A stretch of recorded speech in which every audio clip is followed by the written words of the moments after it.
আসসালামু আলাইকুম ভাই ও বোনেরা, আল্লাহর রহমতে সবাই ভালো আছেন। শুরু করছি আল্লাহর নামে। কে জানে, হতে পারে এই কথাগুলোর মাধ্যমে অনেকের মন বদলাতে পারে।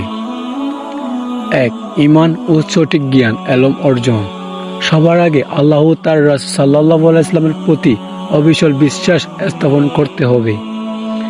ইসলামকে সঠিকভাবে মানতে হলে এর মৌলিক শিক্ষা ও বিধান সম্পর্কে জ্ঞান থাকা জরুরি।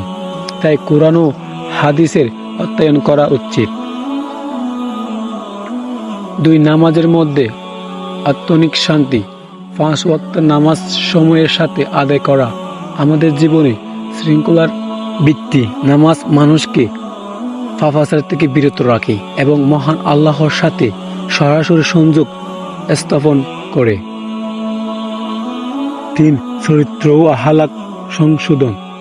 নবীজি সাল্লাল্লাহু আলাইহি ওয়াসাল্লাম বলেছেন, তোমাদের মধ্যে সর্বোত্তম সে যার চরিত্র সবচেয়ে সুন্দর।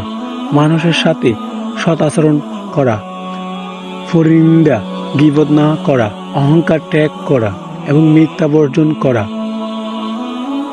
জীবনকে ইসলামের আলোয় উদ্ভাসিত করার প্রধান উপায়। 4, হালাল রুজি অন্বেষণ। আমাদের উপার্জন যেন সৎ ও এবং হালাল উপায়ে হয়, কারণ ইবাদত কবুল হওয়ার জন্য এবং জীবনে বরকত পাওয়ার জন্য হালাল রিজিক পরিহার্য। 5, কোরআন ও সুন্নাহর অনুসরণ। দৈনন্দিন জীবনে প্রিয় নবী মুহাম্মদ মুস্তাফা সাল্লাল্লাহু আলাইহি ওয়াসাল্লাম এর ছোট্ট ছোট্ট সুন্নাহগুলো পালন করা, যেমন মুস্কি হেসে কথা বলা, ডান হাতে খাওয়া, অন্যের উপকার করা এবং মা বাবার খেদমত করা। 6, তওবা ও কৃতজ্ঞতা। প্রতিটি ছোট্ট ভুলের জন্য সাথে সাথে আল্লাহর কাছে তওবা করা এবং পাওয়া নিয়ামতগুলোর জন্য আলহামদুলিল্লাহ বলে শুকরিয়া আদায় করা। কৃতজ্ঞতা অন্তরকে শান্ত রাখে। 7, সৃষ্টির সেবা।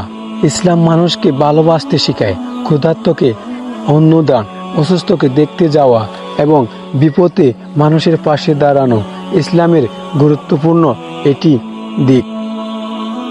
আসুন আমরা নিজেরা বদলাই এবং নিজেদের মধ্যে, পরিবার ও সমাজে ইসলামের সৌন্দর্য পৌঁছিয়ে দিই।